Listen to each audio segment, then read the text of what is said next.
संविधान निर्माता बाबा साहेब भीमराव अंबेडकर के मुद्दे पर जो विपक्ष ने एक नया नैरेटिव घड़ने की कोशिश की है, उसका इलाज सरकार कैसे करेगी, इस पर अब चर्चा कर ली जाए। कांग्रेस और बीजेपी इस वक्त दोनों आमने सामने हैं। संविधान पर चर्चा के दौरान देश के गृह मंत्री अमित शाह ने कल राज्यसभा में एक भाषण दिया, जिसमें उन्होंने भीमराव अंबेडकर का नाम लेकर अपने एक रेफरेंस के साथ पूरी बात रखी कि कैसे कांग्रेस पार्टी ने उनका अपमान किया, समय समय पर उनके साथ भेदभाव किया गया और एक ऐसी स्थिति पैदा कर दी जिसकी वजह से भीमराव अंबेडकर को कानून मंत्री के तौर पर भी अपने पद से इस्तीफा देना पड़ा। इग्नोरेंस की वजह से उन्हें इस्तीफा देना पड़ा। लेकिन उनके पूरे बयान के केवल एक हिस्से को काटकर कांग्रेस पार्टी ने उसे प्रोपेगेट किया। पहले सोशल मीडिया पर किया और सोशल मीडिया के बाद फिर सदन के अंदर भी किया और सदन के बाहर भी किया। सदन के बाहर आज प्रियंका गांधी वाड्रा, राहुल गांधी, कांग्रेस पार्टी के तमाम सांसद, मल्लिकार्जुन खड़गे हो या फिर विपक्षी दलों के सांसदों के हाथ में भीमराव अंबेडकर की फोटो थी और इस फोटो के साथ उन्होंने सरकार पर निशाना साधा।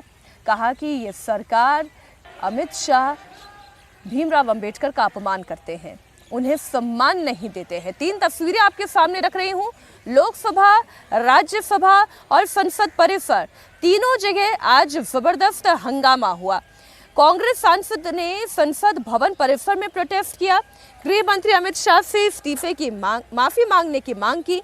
सदन के बाहर राहुल गांधी और प्रियंका गांधी और खड़गे समेत कांग्रेस सांसदों ने बाबा साहेब की तस्वीर लेकर प्रोटेस्ट किया, अमित शाह का इस्तीफा भी मांगा।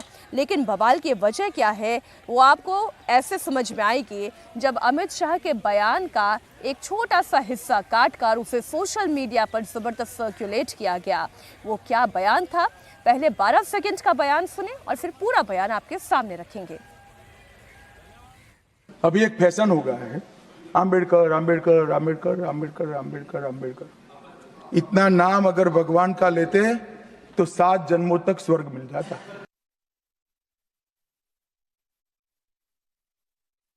देखिए, भाषण उनका अच्छा खासा लंबा था। इसमें भी अंबेडकर का रेफरेंस जहां पर गृह मंत्री अमित शाह ने दिया, वो हिस्सा भी तकरीबन 3 मिनट का था। लेकिन उस 3 मिनट के भाषण का 15 सेकंड का हिस्सा काटकर इसे चलाया गया। अब सवाल ये है कि कांग्रेस ने ऐसा क्यों किया और कांग्रेस इसी हिस्से को बार बार उठाकर क्यों बीजेपी को बदनाम करने की कोशिश करी है या गृह मंत्री पर आरोप लगा रही है। राहुल गांधी ने कहा कि मनुस्मृति की बात करने वाले भीमराव अंबेडकर की बात से तकलीफ में तो आएंगे ही। इतना ही नहीं, मल्लिकार्जुन खड़गे ने कहा अमित शाह ने संसद में अंबेडकर का अपमान किया है। एक एक करके वो तमाम रिएक्शन आपके सामने रखते हैं।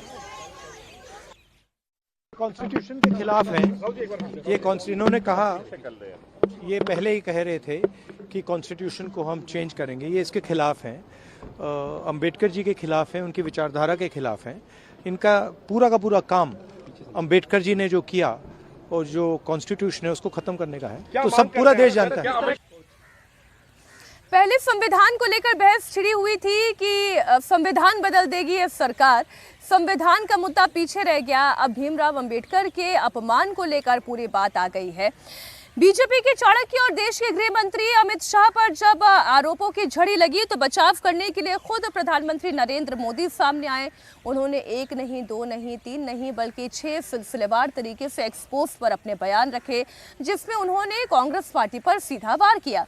कांग्रेस पार्टी की पॉलिटिक्स को, उनके तौर तरीकों को, उनके नैरेटिव को रॉटन यानी कि सड़ा हुआ कहा। प्रधानमंत्री ने कहा कि कांग्रेस अब अंबेडकर पर नाटक कर रही है।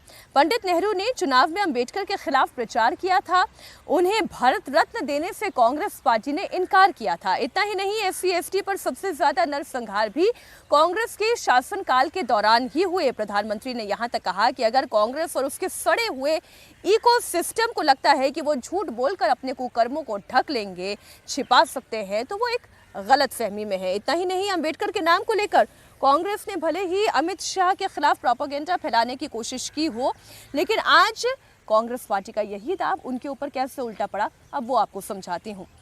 प्रधानमंत्री मोदी से लेकर बीजेपी ने अंबेडकर को लेकर कांग्रेस को कई मुद्दों पर, कोई फ्रंट पर घेरने की कोशिश की। राज्यसभा में भी लोकसभा में भी इस मुद्दे को उठाया गया। संसदीय कार्य मंत्री किरण रिजिजू हो या फिर बीजेपी के राष्ट्रीय अध्यक्ष जेपी नड्डा हो, सबने खुलकर कांग्रेस के खिलाफ वार किए। विपक्ष के नेता श्री मल्लिकार्जुन खड़गे जी इस वक्तव्य को बोलकर सदन के माध्यम से देश को गुमराह कर रहे हैं और मिसलीड कर रहे हैं। गृह मंत्री जी का पूरा वक्तव्य इस बात पर था कि आपने जीते जी अंबेडकर जी का, बाबा साहब अंबेडकर भारत रत्न का हमेशा तिरस्कार किया, हमेशा उनको पीड़ित किया, चुनाव में हराने का काम किया और आप लोग आजकल अंबेडकर जी का नाम लेते हैं, लेकिन आपने जब आप सत्ता में थे और अंबेडकर जी जिंदा थे तो आपने कभी भी उनकी बात नहीं मानी। दरअसल बीजेपी ने कांग्रेस पार्टी से पूछा कि आपने अपने शासनकाल में अंबेडकर का सम्मान क्यों नहीं किया, आपने अपने शासनकाल में भीमराव अंबेडकर को भारत रत्न की सम्मान से क्यों नहीं सम्मानित किया। उन्होंने ये भी पूछा कि बाबा साहेब के नाम से कोई राष्ट्रीय स्मारक का निर्माण कांग्रेस पार्टी ने क्यों नहीं कराया, कांग्रेस ने बाबा साहेब को दो बार चुनाव में क्यों हरवाया।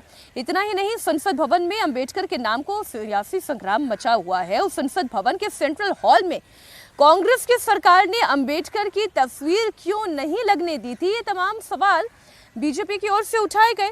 अंबेडकर को लेकर बीजेपी भले ही कांग्रेस पार्टी पर निशाना साध रही हो और ये जो तमाम सवाल आपके सामने रखे वो उठा रही हो, चाहे संसद के अंदर हो या फिर संसद के बाहर, लेकिन राज्यसभा में लीडर ऑफ ऑपोजिशन मल्लिकार्जुन खड़गे ने आरोप लगाया।